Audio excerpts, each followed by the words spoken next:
Bonjour, merci de nous avoir rejoints pour ce nouveau débat concernant les élections législatives. Aujourd'hui, nous nous intéressons à la deuxième circonscription des Deux-Sèvres, la plus étendue des 3 circonscriptions qui composent ce département, et aussi la plus peuplée avec 130 000 habitants. Elle va de la Gâtine au nord en passant par Parthenay, Saint-Mexant, Sauzé-Bossé, Melle, Mosée-sur-le-Mignon. En tous ces 15 cantons, cette circonscription est détenue par la gauche depuis 1988, 19 ans donc.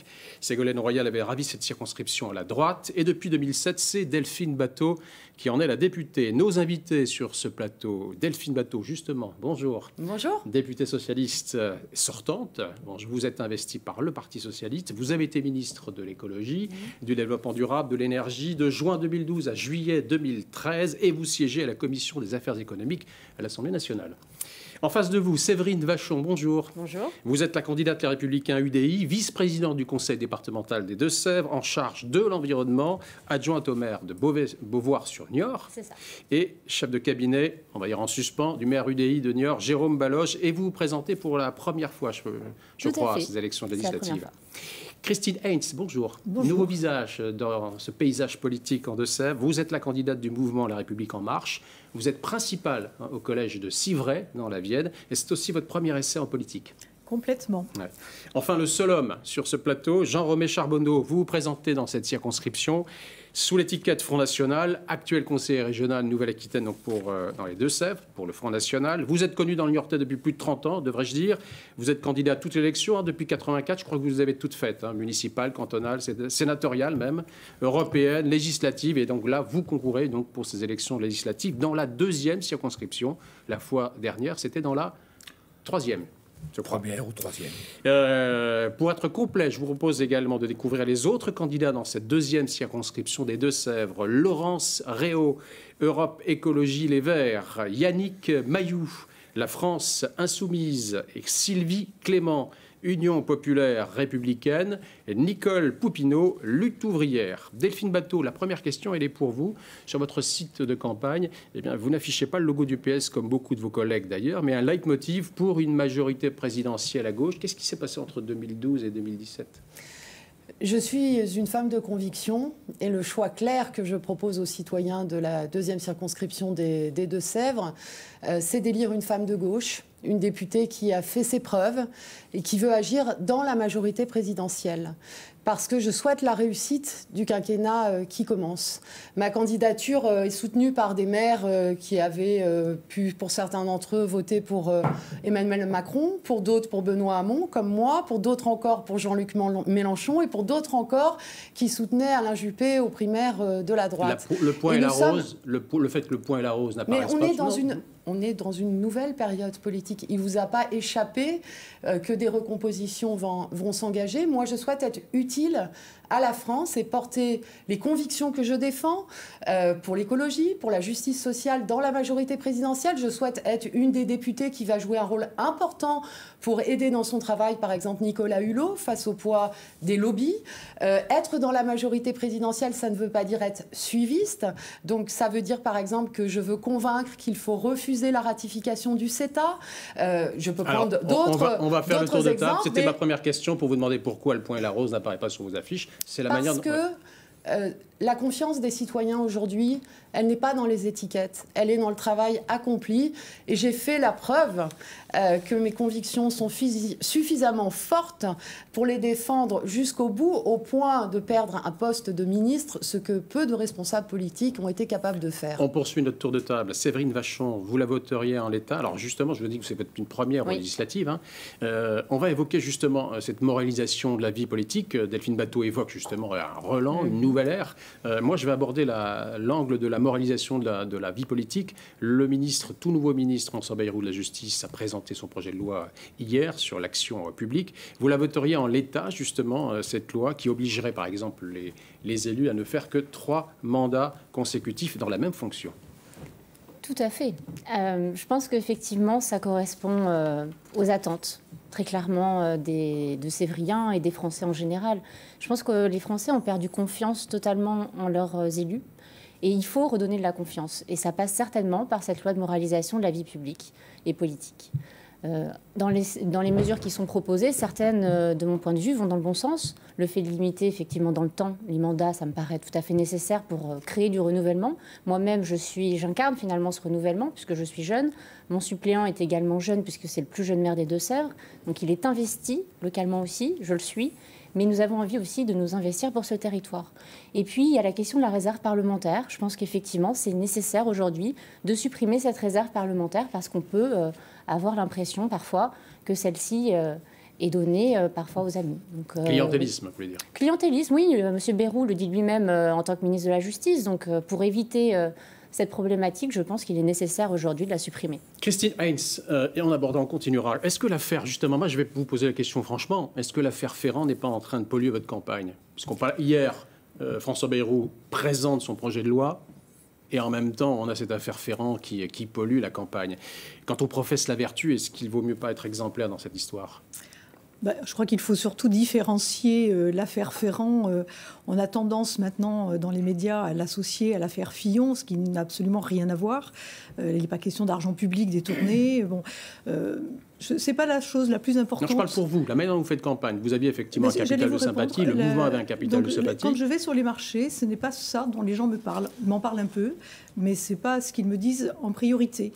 Donc, alors peut-être que chacun adapte son discours aux candidats qu'il rencontre, hein, c'est possible, mais on me pose d'autres types de questions. Mais vous le savez que les citoyens ne supportent plus le mélange des genres, public-privé. C'est intérêt privé et intérêt public. Mais oui, là, moi, je suis assez contente que la justice ait été saisie, parce que je pense que ça va clarifier très clairement le débat. Oui, moi, je trouve que ça ne tombe pas au bon moment, on est d'accord. Mais moi, j'attends, moi, je ne peux pas me prononcer dessus. J'attends de savoir les conclusions effectives. Delphine Batho, sur cette problématique. Je crois que l'exemplarité ne peut pas être à géométrie variable. Et Richard Ferrand doit démissionner. Il aurait dû déjà démissionner et être démissionné. Moi aussi, je veux soutenir la loi de moralisation de la vie publique, mais je veux qu'elle aille jusqu'au bout. Donc je veux défendre des amendements, notamment pour que ce qui a été dit par Emmanuel Macron dans la campagne présidentielle soit fait, ce qui n'est pas le cas dans le projet de loi qui a été présenté hier. D'ailleurs, l'intitulé même du projet de loi a changé. Oui, ça, c'est pas très grave. Quand même. Notamment, il y a plein de bonnes mesures, que ce soit plein de choses, je ne fais pas la liste, mais l'interdiction du cumul entre le mandat de député et ce qu'on appelle poliment des fonctions de conseil, qui est un autre nom en fait pour parler de la corruption, qui permet, comme l'avait fait François Fillon, à des groupes privés, des lobbies, de payer des députés pour leur influence dans les débats parlementaires. Et pour moi, il est indispensable que la loi intègre l'interdiction de ce cumul et qu'elle intègre des mesures contre le poids des lobbies qui sont une des raisons pour lesquelles les alternances passent et les problèmes restent, parce que dans les coulisses, c'est toujours les mêmes qui influencent les décisions. Jean-Romain Charbonneau, vous n'avez pas encore pris la parole. Justement, est-ce que cette affaire alimente le refrain du tous pourris en parlant de la classe politique dans son ensemble? Au Front National, vous la jouez, comment dire, discret, ou vous êtes plutôt à souffler sur les braises? Non, on souffle sur les braises, et je pense que ma collègue Sophie Montel a très bien fait de rappeler qu'il y avait d'autres députés européens qui étaient concernés par des emplois familiaux, par des absences, ou par voilà, l'histoire des assistants parlementaires au Parlement européen est arrivée en pleine campagne présidentielle contre Marine Le Pen, qui a bien fait de ne pas se rendre à la justice pour respecter la neutralité et la loi républicaine de neutralité de la justice. Et la loi républicaine dit l'inverse. La loi républicaine, elle est instrumentalisée par la presse, et le président de la République, M. Macron, aujourd'hui le stipule, l'explique, ce n'est pas à la presse à décider de qui va être mis en examen, c'est à la justice de le faire, mais la justice n'a pas à se prononcer pendant une période électorale aussi intense que le fut. Et le Front National n'a que ça, le Front National n'a que ça à se reprocher. C'est vraiment pas extraordinaire. Delphine Batho et ensuite Séverine Vachon, justement, sans présumer quoi que ce soit dans cette affaire, et on clora le chapitre, que vous inspire ce mélange des genres? Un député qui signe et défend une proposition de loi dans laquelle il peut être jugé parti. On l'a vu, Richard Ferrand a été député en 2012. Mais il n'y a pas que ça, il était également rémunéré. Mais complètement, je ne vais pas faire la liste, effectivement. Donc pour le coup, oui. J'ai appliqué le non-cumul des mandats 10 ans avant que la loi le rende obligatoire. Donc il y a une chose très très simple, c'est qu'on ne peut pas être député et rémunéré en même temps par le secteur privé d'une façon ou d'une autre. C'est une question d'impartialité, de défense de l'intérêt général. Donc c'est une question fondamentale. On ne peut pas être député et cumuler donc la fausse note avec une autre existe. fonction. Le départ du président Macron, les images étaient belles. Macron par rapport à sa mise en service, effectivement, cette célébration, la séquence avec Poutine, il y a eu des séquences positives. La séquence Ferrand est pour vous négative. Elle tâche un peu? Elle fait tâche par rapport au début du quinquennat? Je crois surtout qu'il y a une attente. Il y a eu une espèce d'effondrement moral de nos institutions pendant la campagne présidentielle, entre l'affaire Fillon, l'affaire Le Pen, tout ça arrivant après d'autres affaires. On peut citer l'affaire Cahuzac, etc. Donc, il faut aujourd'hui rétablir la confiance des citoyens dans leurs représentants, dans la démocratie. Et donc, oui, il faut faire le ménage et ça demande le fait de prendre un certain nombre de garde-fous. Il y en a un certain nombre dans le projet de loi de François Bayrou, mais il en manque. Il en manque des qui sont extrêmement importants. Avant de vous entendre, Séverine Vachon, justement, vous qui vous engagez, Christine Hens, dans cette campagne-là, avec cette ouverture, vous pensiez retomber dans ces travers? Non, je ne le pensais pas. Encore une fois, je suis nouvelle en politique. Je considère que s'il y a eu culpabilité, il doit y avoir des réponses de la justice. Maintenant, ça appartient au passé où la loi qui va être proposée... Sans augurer de la décision juridique, moralement, est-ce que c'est acceptable?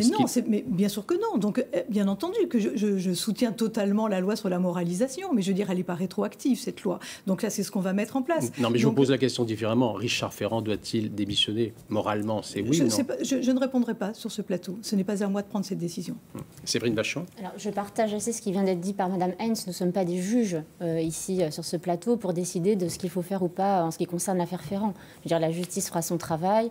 Il appartient aujourd'hui au président de se positionner sur cette thématique-là. D'une manière plus générale par rapport à la loi de moralisation de la vie publique, concernant le cumul des mandats, moi j'ai peut-être un petit bémol quand même à faire, parce que c'est vrai que parfois avoir un mandat local, même s'il est petit, ça peut permettre effectivement d'avoir un regard, les pieds, j'allais dire, bien ancrés dans son territoire et ne pas être un député hors sol. Mais on va aborder... Allez-y, parce qu'on va continuer l'émission justement pour aborder les vrais dossiers. Non, allez-y. Alors, je voulais juste dire, dans les pratiques, on va dire, à mettre en place aussi au sein de la circonscription, nous faisons une proposition avec mon suppléant pour cette prochaine législature, qui est de mettre en place un comité d'experts. Donc, ce sont des gens qui vont nous entourer, des agriculteurs, des médecins, des membres d'associations, pour nous appuyer dans l'élaboration de la loi et la rédaction des amendements et permettre effectivement de nous seconder, puisqu'un parlementaire ou un élu, par définition, il ne peut pas tout connaître. Donc l'idée, c'est vraiment de s'appuyer d'experts pour nous accompagner dans l'élaboration de la loi. Un dernier mot, Jean-Michel Charbonneau. Nous ne sommes pas des juges, bien évidemment, ça a été dit et répété, mais nous sommes quand même des éléments de la vie politique et nous avons pu voir que le parti qui a le plus entaché qui a été le plus entaché de corruption et de dégénérescence sous la Ve République, c'était le Parti socialiste qui a eu des affaires effrayantes et qu'il convient effectivement de moraliser tout cela. Cela dit, vous en êtes pris où on peut s'en prendre au privé, aux gens qui font du lobbying. Il y a aussi dans ces assemblées aussi beaucoup de fonctionnaires qui sont également juges et partis et qui ne devraient pas être aussi nombreux. Alors avançons dans cette émission. Vous devriez être prudent parce que moi je n'aime pas quand il y a ce genre de d'insinuation. Non, c'est pas ça. Il y a eu des affaires, c'est incontestable. Mais vous êtes le représentant d'un parti qui met quand même ses lingots d'or en Suisse. Donc je vous invite. Non, mais vous avez peut-être transporté les valises. Moi, non. Il y a une politique fiscale en France qui fait que, hélas, on peut mettre un peu d'épargne. Oui, mais ma porte est toute balayée, au moins en ce qui me concerne moi. Oui. Mais vous savez, le Front National n'a jamais été entaché d'affaires aussi cinglantes que celle sous la Ve République du Parti socialiste. Preuve en est, si vous voulez, le score que vous avez fait aux élections présidentielles au fait que M. Hollande n'ait pas voulu se présenter pour ne pas être encore plus ridicule. On va essayer d'avancer par faire la présidentielle. Là, c'est fait. On va évoquer les thèmes qui concernent la circonscription, la deuxième. On va aborder la ruralité, si vous le souhaitez. Qu'est-ce que vous proposez pour maintenir nos territoires hors de l'eau? Je vais vous poser la question à vous, Christine Hens. Beaucoup de choses. Concrètement, Quand je dis beaucoup de choses, c'est parce que je pense qu'il faut avoir une... Je vais vous poser la question différemment, vous allez voir. Non, je voulais répondre de façon systémique. Allez-y. Je pense que c'est ma réponse. Je crois que l'intérêt de la démarche d'Emmanuel Macron, et c'est pour ça que j'ai adhéré très rapidement au mouvement, c'est qu'il a une vision systémique et que les réponses ne peuvent pas être cloisonnées. Donc, en mesure d'éducation, en mesure par rapport aux entreprises, en mesure d'apprentissage, en mesure d'agriculture. Il y a des liens à créer entre toutes ces problématiques. Donc je peux en développer certaines, bien entendu, si vous le souhaitez. Alors moi, j'ai noté effectivement que durant la campagne présidentielle, il voulait supprimer 120 000 postes de fonctionnaires, dont 70 000 dans la fonction publique territoriale. Pas dans la deuxième circonscription, je vous rassure. Non, sur le plan national, mais ça a des impacts sur la deuxième circonscription au même titre que sur les territoires. Et c'est ce discours que vous allez relayer ou que vous relayez durant votre campagne électorale ou pas? Bien sûr.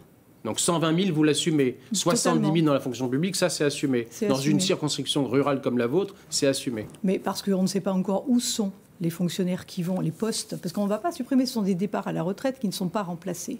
Je rappelle quand même que dans les 5 ans à venir, c'est 540 000 fonctionnaires qui vont partir à la retraite. Donc on ne va pas détruire des emplois comme ça avec des personnes qu'on met à la porte, ce qui n'est de toute façon pas possible. En revanche, nous avions hier soir une réunion publique où une des personnes qui était présente a reconnu qu'effectivement il y avait eu des emplois pour des personnes qui ne travaillaient pas ici dans cette deuxième circonscription et que ces emplois n'ont pas été renouvelés après les départs à la retraite. Et je veux dire, oui, bien sûr, il faut quand même voir que les nouvelles technologies ont apporté un certain nombre de modifications qui rendent parfois obsolètes certains emplois. Et ça pose d'autres problèmes après sur d'autres thématiques. C'est ce que j'allais vous dire. Delphine Batho, justement, vous qui êtes macro-compatible, si j'ai bien compris, hein. Moi, est-ce que vous êtes prête à assumer cette cure d'austérité? Je suis moi-même et je veux d'abord penser à l'intérêt de la France. Non, mais est-ce que vous assumeriez vous assumeriez cette cure d'austérité? Il va falloir des voix fortes. Je ne l'ai pas accepté de François Hollande. Ça a entraîné mon limogeage du gouvernement. Donc moi, je suis résolument constructive et je pense qu'il est possible de peser sur les décisions. Je ne pars pas battue d'avance par rapport à un certain nombre de choses qui ont été annoncées dans la campagne présidentielle. C'est non. 70 000, c'est non. Je vais vous dire une chose très claire. La priorité aujourd'hui du pays, ça devrait être pas seulement pour la ruralité, par rapport à cette question de l'État.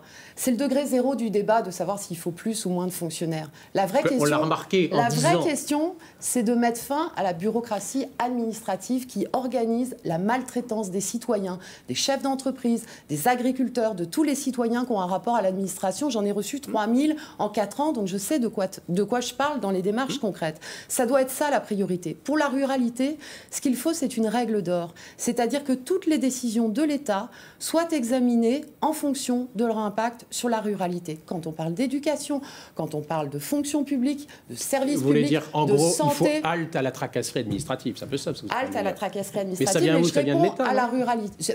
À votre question sur la ruralité. La première priorité pour un département comme celui des Deux-Sèvres aujourd'hui, c'est le monde agricole. Parce qu'il n'y a pas de ruralité sans agriculteurs. L'agriculture dans les Deux-Sèvres, c'est un actif sur 6, parce qu'il y a non seulement les exploitants, mais il y a toutes les filières de l'agroalimentaire qui sont derrière. Donc la première urgence, on va peut-être en parler tout à l'heure, c'est le maintien de la zone défavorisée, qui est une aide pour plus de 1000 éleveurs des Deux-Sèvres. Ne faites pas tout le débat avant le débat. Pardon, si vous me demandez les priorités, la première priorité pour la ruralité, c'est la situation inacceptable dans laquelle se trouve le monde agricole. Je crois que nous parlions des fonctionnaires. Je voudrais quand même ajouter, parce que c'est un point important, que ce n'est pas tous les fonctionnaires qui sont concernés. Il y a quand même un certain nombre d'emplois de fonctionnaires dont le nombre va augmenter. C'est dans l'éducation, c'est dans la sécurité, c'est le nombre de gendarmes, c'est le nombre de policiers, c'est le nombre d'enseignants. Là, c'est prévu, c'est dit, c'est très clair. Mais pas partout. On voit bien qu'on a fermé des gendarmeries en milieu rural. Il faut être juste cohérent. C'est qu'on est en train de métropoliser le pays, mais au détriment de la ruralité. Moi, je ne suis pas Vachon. comptable du passé. Certainement. Séverine Vachon, une question très concrète. Oui. Est-ce qu'une hausse de la CSG en contrepartie... Non, mais moi, je voudrais bien parler de la ruralité. Oui, parce que ça va impacter tout de suite. On parlait du salariat et de l'emploi. Pour ou contre une hausse de la CSG en contrepartie, par exemple, de la baisse des cotisations salariales? Très clairement, la position aujourd'hui de l'UDI et des Républicains, c'est de dire qu'on n'augmente pas la CSG et la TVA. Donc là-dessus, il n'y a pas de difficulté. En ce qui concerne la ruralité, donc, je voulais juste faire une aparté parce que j'ai entendu Madame Batho qui se disait macro-compatible. Quand on a combattu... non, c'est moi qui lui ai posé la question. Ah oui, d'accord, pardon. Non. Parce que quand on a Vous l'êtes combattu aussi, Madame Hollande... Bachon. Vous êtes aussi Macron-compatible. Vous moins avez de dit que vous différence. voteriez un certain nombre de lois qui pourraient être proposées par certaines lois qui pourraient être proposées par le président de la République, le Premier ministre et une assemblée pro-Macron. Tout à fait. Si je peux me permettre de parler de la ruralité, la ruralité, ça concerne énormément de choses. Oui. Je veux dire, à un moment donné, il faut aussi se poser la question au sein de nos communes de savoir si demain nous pourrons continuer à avoir les mêmes services, les mêmes commerces que nous avons jusqu'à présent. Donc il y a beaucoup de réflexions à avoir sur ce sujet. Il y a les maisons de services au public qui peuvent être élaborées. Il y a la question du numérique qui est essentielle dans nos milieux ruraux. Oui, mais est-ce que ça va mieux depuis 10 ans? Et quand on évoque la ruralité aujourd'hui, pourquoi ce thème-là est venu sur l'élection présidentielle? Parce qu'on a bien vu que le déclin industriel est en train de toucher aussi le déclin rural. Tout à fait, c'est bien pour ça qu'il faut se battre tout de suite sur cette thématique-là. Donc 1 euro investi en ville, ça on devrait avoir en parallèle 1 euro investi à la campagne. Alors justement, on va parler de l'école. Ça, c'est un enjeu énorme, puisqu'on parlait de ruralité. Ça se décline. L'école, justement. Mais je m'excuse, moi, je ne suis pas d'accord avec ce discours. Lequel? Celui qui consiste à dire il y a un sentiment de déclassement aujourd'hui des communes rurales. Mais attention au discours qui consiste à dire que rien n'avance, que tout va mal. Non, je veux expliquer pourquoi. Parce que quand à l'Assemblée nationale, on doit porter la voix des Deux-Sèvres, il faut aussi avoir la fierté du territoire, avoir la fierté d'entreprises industrielles qui sont des fleurons, comme les Forges de Bologne appartenaient, comme Poujoula, comme Archambault, la scierie Archambault, des artisans, des commerçants, de ce qui avance. J'ai permis l'arrivée d'Internet à 6704 foyers des Deux-Sèvres grâce au travail qu'on avait fait avec Éric Gauthier, président du ministère. Mais avec les collectivités, on est d'accord. Oui, mais c'est moi qui ai obtenu 15 millions d'euros de l'État pour permettre la réalisation des travaux. Et en même temps, on baisse les dotations. C'est ça le paradoxe. Je suis d'accord sur ce que je veux dire, c'est que dans un territoire rural, il y a des milliers de gens qui se battent, qui font un boulot remarquable. Il y a des élus locaux de toute sensibilité qui sont dévoués. Il y a des associations, malheureusement, auxquelles vous coupez aujourd'hui les subventions dans l'éducation populaire, dans la culture. Donc moi j'invite d'abord chacun à la cohérence entre les discours et les actes. Quand on augmente le transport scolaire, quand on prend un certain nombre de décisions qui baissent le pouvoir d'achat des familles, mais surtout attention à ce dénigrement, à ce tout va mal, parce qu'il est décourageant. Je suis d'accord, alors qu'il y a des choses qui avancent. Delphine Batho, je passerai à la question d'éducation à Christine Hend. Vous êtes d'accord avec moi quand même qu'on a fait en espace de 10-15 ans un aller-retour ou des volte-face permanents qui ont totalement déstabilisé les territoires. Vous êtes d'accord? Oui. Justement, pour parler d'école, et vous connaissez bien la question, la rentrée prochaine, le département des Deux-Sèvres va perdre 346 élèves. Si on fait le décompte sur 2015, 2016, 2017, c'est plus de 760 élèves. Là, effectivement, c'est la démographie. La rectrice de l'académie qui est venue il y a quelques jours, justement, pour signer ce fameux protocole rural avec le département, a dit, effectivement, je garantis pendant 3 ans le maintien des postes. Très bien, mais à la seule condition, c'est que vous regroupiez. C'est la solution, le regroupement, le RPI, comme on dit aujourd'hui? Ça donne un certain nombre de, il n'y a pas d'autre alternative. C'est-à-dire qu'après, il y a des contraintes budgétaires évidentes. Enfin, je veux dire, on est confronté à la réalité. Le RPI permet quand même de maintenir l'éducation dans un certain nombre de communes. Moi, je vois la commune où j'habite, à côté de la Motte-Saint-Thérèse. Bon, c'est effectivement le cas. C'est une répartition sur 2 communes pour ce collège. C'est pareil pour de nombreuses petites écoles. C'est laisser quand même la vie scolaires dans des communes, les RPI. Sinon, ça veut dire que vous fermez les écoles et que vous êtes obligé de refaire des transports supplémentaires pour amener tous les enfants de toutes les communes sur une seule commune. Et donc, vous enlevez cette part de vie aux communes. C'est une réflexion d'urgence, les RPI. C'est pas une... Mais bien sûr. Mais on peut pas séparer cette question de la vie des territoires. Je veux dire, pourquoi est-ce qu'on ferme des écoles? Parce que les habitants ne sont plus là. Pourquoi les habitants ne sont plus là? Parce qu'il n'y a pas d'offre d'emploi. Pourquoi n'y a-t-il pas d'offre d'emploi? Je veux dire, quand je vous dis que tout est systémique, l'urgence, c'est effectivement d'avancer. Et vous sentez qu'Emmanuel Macron a bien compris ces problématiques de la ruralité? Oui, complètement. Séverine Vachon. Moi, je ferais juste une proposition, parce qu'on va le proposer, nous, dans le programme avec Guillaume Clément, mon suppléant. Ce serait de prévoir une espèce de souplesse dans l'application des critères. C'est-à-dire qu'à un moment donné, on a un nombre d'enfants par classe bien précis. On pourrait avoir une espèce de de souplesse, un enfant, 2 enfants par classe, voire regarder sur 3 ans. On voit bien comment s'établit la carte scolaire chaque année. Ça existe en zone de montagne. Oui. Moi, je pense qu'en zone de revitalisation rurale, par exemple, ou dans nos territoires, on pourrait l'appliquer de cette façon-là. Moi, je proposerais de le défendre à l'Assemblée nationale si je suis. Jean-Romain Charbonneau, justement, vous constatez comme nous le vieillissement de la population dans les Deux-Sèvres, même si on y vit bien. On est passé de l'explication de la moralisation de la vie politique française à la ruralité. Et ce que je trouve de caractéristique, c'est ce que dit Madame Bateau. C'est moi qui ai amené 15 millions. C'est moi qui ai fait ceci. C'est moi qui ai fait cela. C'est très immoral de dire je suis député, j'amène de l'argent. C'est pas ça la vie politique française. D'autant plus qu'on peut juger que la centaine de livres et de laiteries qui ont fermé leurs portes, que la ruralité qui s'éteint, c'est la succession de politiques socialistes du gouvernement de M. Mitterrand, de députés socialistes comme Mme Royal, puis Mme Bateau. C'est un certain nombre d'actions comme ça qui ont fait que la ruralité, elle s'effondre, que les jeunes quittent le département, s'en vont dans d'autres départements beaucoup plus attrayants, beaucoup plus riches, hélas, comme la Charente-Maritime ou comme la Vienne où il y a des universités. Ce n'est pas la grande solution, la grande mesure, puisqu'il m'est donné de pouvoir répondre au moins cette question sur la ruralité.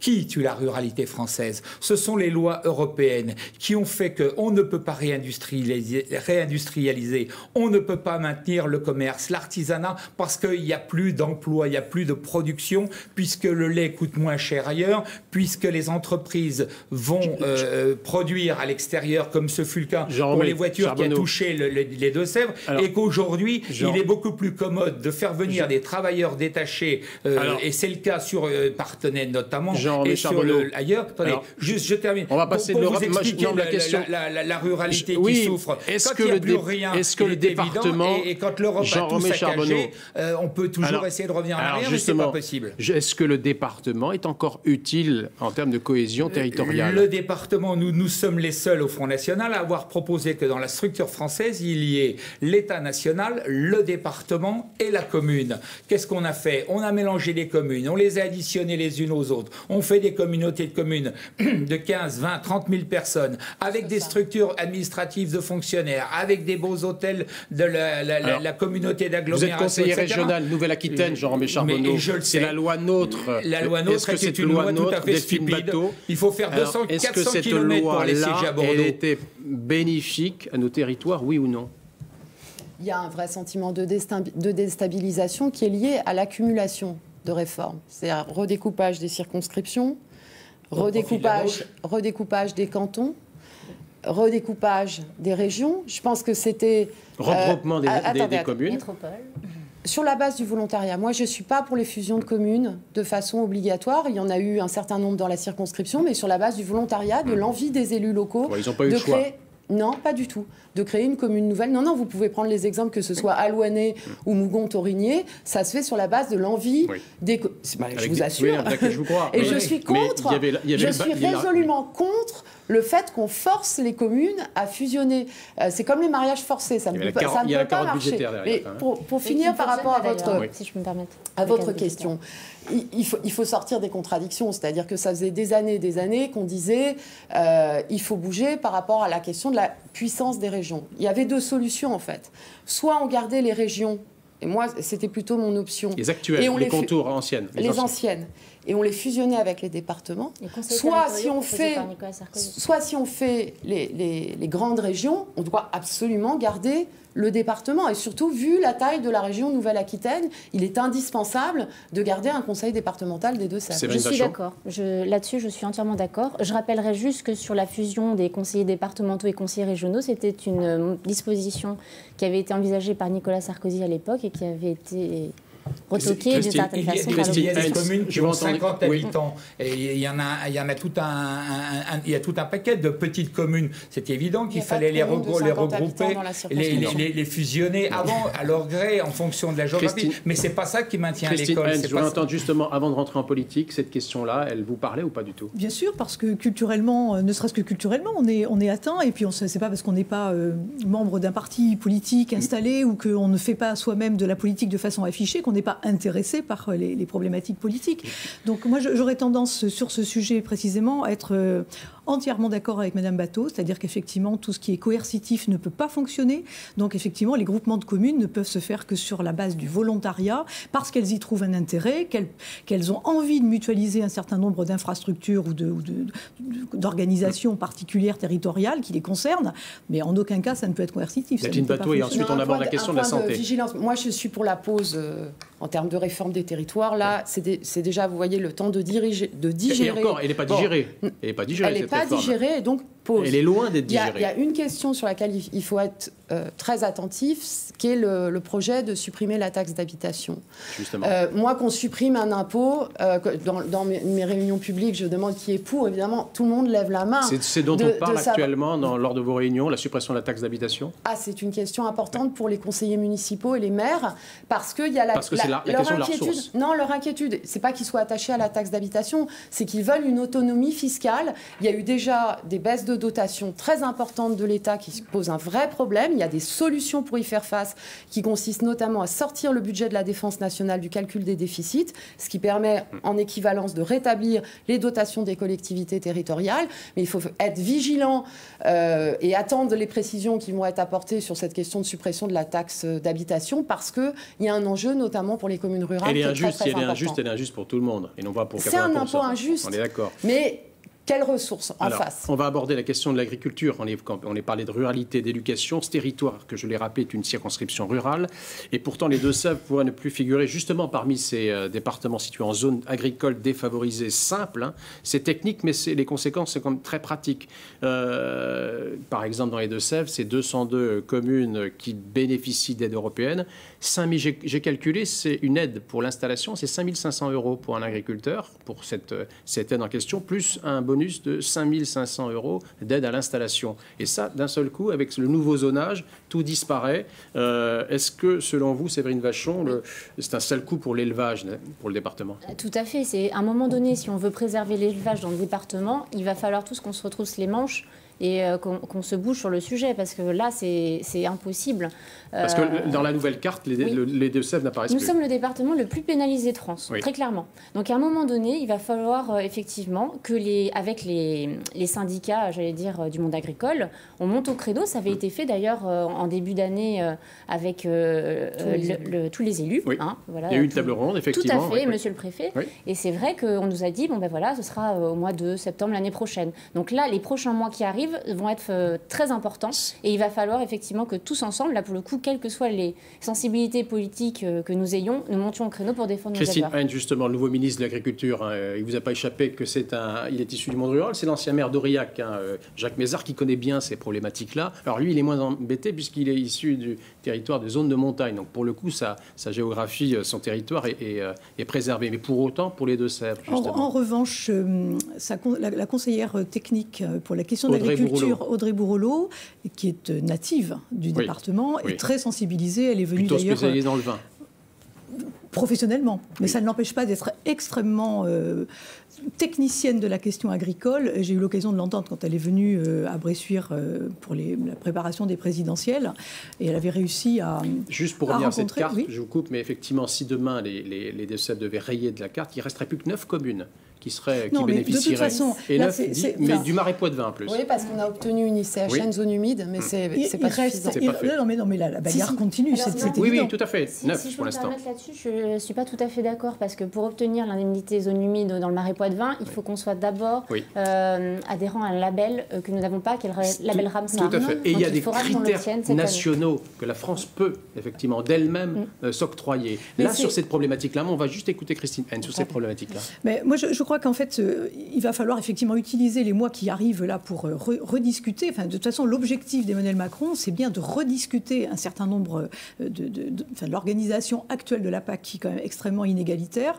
Donc, je crois que l'Europe aussi est prête pour le faire. Moi, je ne partage pas du tout la vision négative, défaitiste de M. Charbonneau, parce que donc, voilà, ce qui est fait, on ne peut plus revenir dessus. Non, je ne suis pas d'accord. Je crois qu'il faut effectivement absolument pas lâcher le morceau, et puis après prendre des décisions qui s'imposeront si jamais c'est le cas. Moi, d'ores et déjà, de toute façon, ce qu'on espère, c'est qu'effectivement on puisse revenir sur cette décision-là.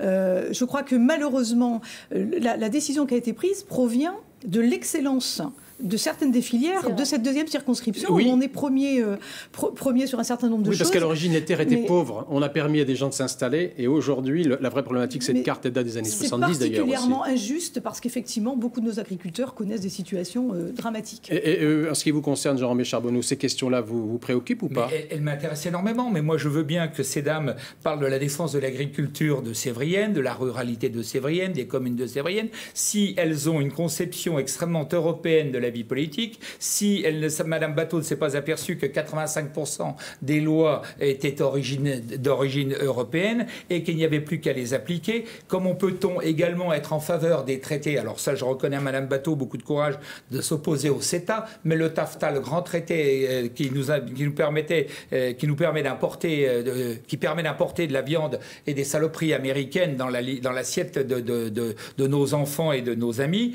on ne peut pas être à la fois pour la ruralité française et accepter que toutes viennent de la concurrence européenne. Ces viandes, ces aliments qui arrivent de l'extérieur, ces fruits, ces légumes, ces productions, ce lait et tout ce que l'on défend qu'on voudrait défendre dans notre circonscription est concurrencé d'une façon déloyale par l'Europe, par les pays d'Europe et par le monde entier maintenant. Delphine Batteau va vous répondre. C'est faux en fait. Et c'est ce que vous venez de dire est l'archétype de ce qui est le réflexe des responsables politiques français depuis des années. C'est-à-dire, c'est de dire c'est la faute à l'Europe. Mais en fait, la réforme qui nous fait un énorme problème aujourd'hui et qui est inacceptable, qui concerne plus de 1000 éleveurs des Deux-Sèvres, dont certains d'entre eux actuellement vivent avec moins de 350 euros par mois. Elle a été approuvée au Conseil européen avec la voix de la France. Avec le ministre de l'Agriculture. Elle a ensuite les critères qui étaient définis par l'Europe, ils ont été complétés par des critères français, et ce sont ces critères français qui excluent le département des Deux-Sèvres de la carte. Donc, moi, j'attends beaucoup du nouveau ministre de l'Agriculture, et vous voyez, c'est pour ça. Donc, le choix de Jacques Mézard est un bon choix. C'est pour ça qu'il faut des députés. C'est pour ça, oui, pas mal. C'est pour ça qu'il faut des députés courageux et déterminés et qui vont pas être suivistes parce que leur parti leur a dit c'est comme ça. Non, pour défendre un territoire, il faut avoir une certaine liberté d'esprit. Et je ferai remarquer que le Front National n'a participé à aucune des manifestations que nous avons fait avec la FDSEA, avec tous les élus des Deux-Sèvres, pour nous battre sur cette question des zones défavorisées. Le Front National défend l'identité française partout où elle est à défendre. On ne peut pas la défendre au Parlement français puisque vous avez tous délégué à l'Europe un certain nombre d'oppositions qui sont extrêmement européennes. Plaindre sur les plateaux de télé, mais quand on est dans la bataille concrète, je ne suis pas comme vous en fin de mandature socialiste dans le sud des Deux-Sèvres. Je ne suis pas dans un mouvement politique qui n'a fait que 7% après plusieurs septennats et quinquennats de M. Hollande. Moi, je suis un homme tourné vers l'avenir et j'attire l'attention de mes compatriotes sur leur dire faites gaffe, on vous a menti, vous les exploitants agricoles, on vous a déportés et on a fini par vous tuer tous. Jean-Romain Charbonneau, vous avez répondu, Delphine Batteau vous a répondu, vous avez répondu à Delphine Batteau, Séverine Vachon et Christine Heinz. Une toute petite remarque qui est simplement sur la forme et pas sur le fond. J'entends la petite pointe de Madame Batteau sur les députés courageux. Je crois que personne n'a l'apanage d'être courageux. C'est pas parce qu'on vient de la société civile qu'on n'est pas courageux. Donc si je suis élue, je ne serai ni députée Godillot, ni pas courageuse. Donc je réponds à la petite pointe que j'ai entendue. Alors si ça peut vous rassurer, je suis sur la même ligne, je serai aussi courageuse dans la famille politique qui sera la mienne, même si effectivement je défendrai les sujets qui me semblent utile. Si je peux me permettre de répondre par rapport au sujet qui a été évoqué précédemment. Sur la question de l'Europe aujourd'hui, si vous regardez un petit peu ce que souhaite le monde agricole, c'est vraiment une harmonisation fiscale, environnementale à l'échelle de l'Europe. Donc il faut aussi remettre en perspective ce dont a besoin aussi le monde agricole, puisque sans la PAC aujourd'hui, le monde agricole serait en grande difficulté. Et si je peux me permettre de poursuivre, oui. En ce qui concerne notre département, il y a aussi autre chose qu'il faut avoir en tête, c'est qu'il faut accompagner les jeunes à s'installer. Ça, c'est absolument nécessaire. C'est pourquoi nous proposons avec Guillaume Clément... C'est ce qui s'est passé d'ailleurs avec la réforme dont on parle. On a installé pendant des dizaines d'années des jeunes qui aujourd'hui, justement, se disent nous, on n'est plus dans la zone. Oui. Un gros problème quand même. Et alors, il faut installer les jeunes, je poursuis, et nous proposons notamment une bonification des petites retraites retraite pour des anciens qui transmettraient leur exploitation à des jeunes plutôt que ça parte à l'agrandissement. Ça paraît nécessaire. Et autre élément aussi, parce que pendant que j'y suis, je continue, il faut aussi que l'État, à un moment donné, paie un certain nombre de redevances qu'il doit aussi au monde agricole. Je pense au MAE ou au MAEC, qui ne sont pas financés depuis 2 ans et qu'ils attendent avec impatience. Pendant qu'on se parle, les agriculteurs n'ont toujours pas reçu les versements des aides de la PAC. C'est normal, ça? C'est inadmissible, absolument. Vous êtes unanime? C'est l'Europe, tout marche bien, tout fonctionne bien. Vous avez dit il faut un zonage pour que les jeunes... Il ne faut plus tomber dans ce piège européen qui consiste à faire des zonages, à dire aux jeunes vous allez pouvoir vous installer, on va vous apporter des aides. Il y a 35 ans, c'est la même chose. Et puis ça n'a pas abouti. Donc arrive à un moment donné, il faut que chacun prenne conscience que quand un système n'aboutit pas, et je le dis avec beaucoup de douceur, sans agressivité, il faut savoir aussi reconnaître et changer de système. Même la FNSEA, où nous étions invités d'ailleurs ensemble hier tous les 3, nous ont expliqué, tous les 4, nous disaient que la PAC, on ne pouvait pas tout attendre de la PAC. Et dans un pays normal, qui fonctionne normalement, on ne doit pas avoir besoin de subventions à tous les niveaux pour produire. On doit pouvoir produire normalement. Dernière partie de cette émission. Il faut mettre systématiquement des normes sur les normes européennes. On est d'accord. Moi, je regrette quand même qu'on n'ait pas parlé davantage des agriculteurs, parce qu'on a quand même effectivement une circonscription extrêmement rurale. C'est ce qu'on fait depuis quelques minutes déjà, non? On a parlé de l'Europe, etc. Non, on parle des problématiques rurales. Mais moi, je voudrais quand même rappeler que Emmanuel Macron souhaite quand même dresser très rapidement les états généraux de l'agriculture et de l'alimentation, de façon, le programme d'Emmanuel Macron sur la partie agriculture est extrêmement important, avec une dotation très forte de 5 milliards d'euros, et qui veut travailler justement le juste prix des agriculteurs, parce que la plus grosse partie de leur problème, c'est aussi celle-ci.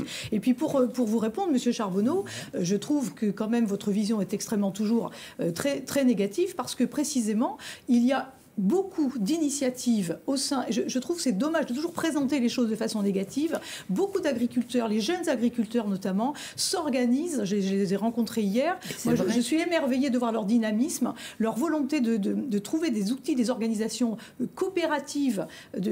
Vraiment, ils s'organisent pour pouvoir accompagner leurs collègues qui viennent s'installer, etc. Enfin, moi, je suis émerveillée de tout ce que je découvre, de dynamisme et d'enthousiasme. Ce qui était encore plus merveilleux, Madame Heinz, c'est quand il y avait des laiteries dans toutes les communes ou dans tous les chefs de canton. Et maintenant, il n'y en a plus que d'autres. Elles se regroupées au profit de quoi? Au profit du capital ou au profit des exploitants agricoles qui devraient être très heureux? Mais ça fait partie d'un travail aussi, la transparence sur le foncier, ça fait partie aussi d'un travail qui est nécessaire. Que la députée de la circonscription n'est pas inutile pour la fromagerie du pays motais. Je voulais dire que c'est une très bonne idée d'organiser des états généraux de l'agriculture et de l'alimentation et de reprendre le débat sur la politique agricole par le débat sur la souveraineté alimentaire. Et qu'elles aient lieu en région et pas à Paris, par exactement. Je pense qu'on est tous d'accord. Et ça, c'est la première chose. La deuxième, c'est que si on veut aider nos filières agricoles, on ne vote pas la ratification du CETA à l'Assemblée nationale qui prévoit l'importation de 50 000 tonnes de viande bovine qui vont venir concurrencer les filières de Sévrienne sur les marchés européens. Vous avez dit un mot, vous avez parlé de souveraineté alimentaire. Oui, je suis pour la souveraineté. Vous êtes comme moi pour la souveraineté alimentaire, mais vous pouvez aussi être également pour toutes les souverainetés. On va terminer, si vous le souhaitez. Juste une dernière fois, je trouve que c'est quand même extrêmement important. Moi, je regrette aussi que l'agriculture souffre d'une image, pas nos agriculteurs, qui sont en général appréciés de la population et reconnus, mais l'agriculture souffre d'une image extrêmement dégradée. Et c'est quelque chose qui, moi, me tient... si, elle est quand même responsable. On la rend responsable de beaucoup de choses. Et je crois qu'il y a à restaurer l'image de l'agriculture. C'est l'enseignante qui parle, là? Non. Pas seulement. Alors la petite fille d'agriculteur va aller dans le même sens. La petite fille d'agriculteur, oui. Voilà. Qui parle. Alors, l'emploi, puisqu'on parlait, c'est une incidence sur l'emploi, puisqu'on évoque l'agriculture, c'est aussi des emplois. Plus localement, il y a une problématique d'emploi qui se pose dans votre circonscription, c'est la base Intermarché. Je vais prendre par le petit bout de la lorgnette, mais elle est symptomatique du problème de l'emploi dans notre département. Le groupe Intermarché veut fermer 2 bases Intermarché pour n'en faire qu'une. Donc l'une est située sur votre circonscription, à Gournay-Loizé, et l'autre, elle est située à Roulet-Saint-Estèphe. Et là, on voit bien qu'il y a une concurrence interdépartementale. L'élu que vous êtes, le parlementaire que vous seriez, qu'est-ce qu'il peut faire par rapport à cette problématique, qui est un choix industriel, économique? Est-ce qu'il a la main sur ce type de dossier? Delphine Batteau. D'abord, la base Intermarché de Gournay, c'est le premier employeur privé du pays mélois, avec 330 emplois, mais il y a aussi tous les emplois indirects derrière, c'est-à-dire les entreprises locales de transport, etc. Je ne suis pas d'accord avec la présentation qui est faite dans cette affaire de le présenter comme un problème de concurrence entre les territoires. Parce que... non, il y a un choix stratégique, on est d'accord au départ. Certes, mais sauf qu'indirectement, de fait, il y a deux territoires qui sont en concurrence. J'ai encore suivi techniquement l'évolution des discussions, pas plus tard qu'hier, avec la communauté de communes. Et on travaille avec le préfet, avec le département, avec la communauté de communes, tous ensemble pour défendre notre proposition, qui est une alternative, qui est l'alternative du site des Maisons Blanches. Mais à Limalange. Et on se bat pour se faire entendre. Et c'est vrai que c'est une épée de Damoclès terrible, cette question de délocalisation. Je dis attention à ne pas la présenter simplement comme une affaire de concurrence entre... Pourquoi ? Parce que derrière, il y a un regroupement qui est lié à la numérisation, qui est lié à la modernisation industrielle des bases logistiques. Et ça, c'est difficile d'aller contre. Mais il y a aussi il y a des dégâts collatéraux. La question des salariés. Oui. Et des salariés d'aujourd'hui des deux bases. Voilà. Donc, c'est pas simplement une affaire de concurrence entre les territoires. On est complètement d'accord. C'est une problématique que l'on connaît. Mais on se bat. Mais on se bat. Pour revenir localement, il y a oui. un terrain, effectivement, vous battez pour que une proposition, celle de Limalange, c'est 24 hectares proposés. Oui. À la zone des Maisons Blanches. Et la réponse de l'industriel est attendue pour quand ? Elle est attendue on nous a dit dernièrement le 20 juin, c'est-à-dire 2 jours après les élections législatives. D'accord, oui.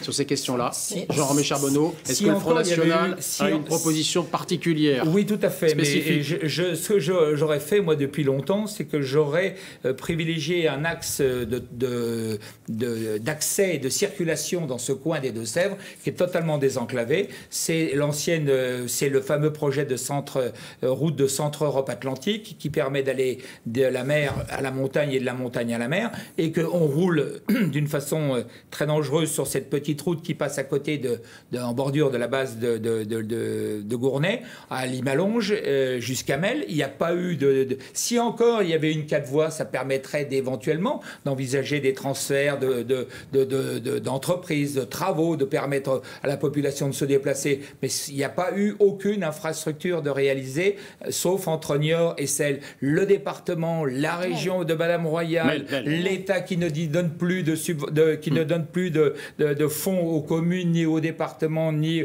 aux régions, peut-être encore un peu, parce que ça vient de l'Europe. Mais pourquoi est-ce qu'on a laissé aussi tomber ce département des Deux-Sèvres, cette circonscription, et cette circonscription, c'est encore là aussi valable, je parle des routes et des infrastructures routières, entre Parthenay et Bressuire, et entre Parthenay et Poitiers, on ne peut pas circuler, ou très peu, il y a 5 Et encore, je ne vais pas ouvrir le dossier du rail, qui est un autre problème, mais qui vous concerne aussi par les dessertes de la LGV. Elle est magnifique députée qui donne des millions de temps en temps, qui a été ministre de l'écologie, comme Madame Royal a été ministre pendant tant d'années, mais cette circonscription, elle est abandonnée. Je termine.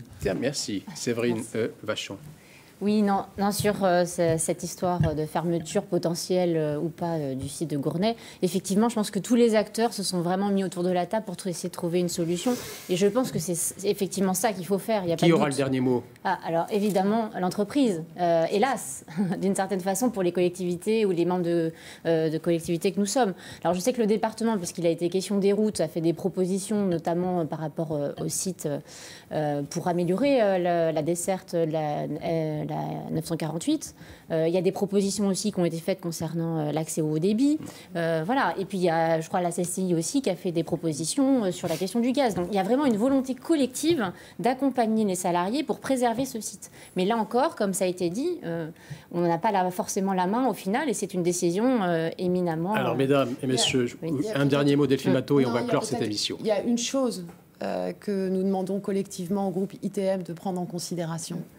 C'est que ce que représente la base de Gournay dans le territoire du Mélois, c'est plus important, par exemple, que ce que représente l'usine Alstom à Belfort. C'est-à-dire qu'en termes d'emploi indirect et de rôle dans l'économie locale, c'est considérable. On ne peut pas imaginer une solution de remplacement comme ça, c'est ça. Si le groupe Intermarché, qui est très implanté dans les territoires, qui sait ce que c'est que la ruralité, je souhaite que ce soit aussi un élément qui prenne en considération. C'est qu'on n'est pas n'importe où. Alors justement, on va clore cette émission, on n'a pratiquement plus de 50 minutes. La nouvelle... Plein de choses à dire. Oui, c'est vrai, mais on y reviendra. La nouvelle Assemblée nationale, justement, siégera le 27 juin. Jean-Romain Charbonneau, si vous êtes élu au soir du deuxième tour, 18 juin, vous siégeriez où ? Dans le groupe Front National, probablement. Quel type de commission?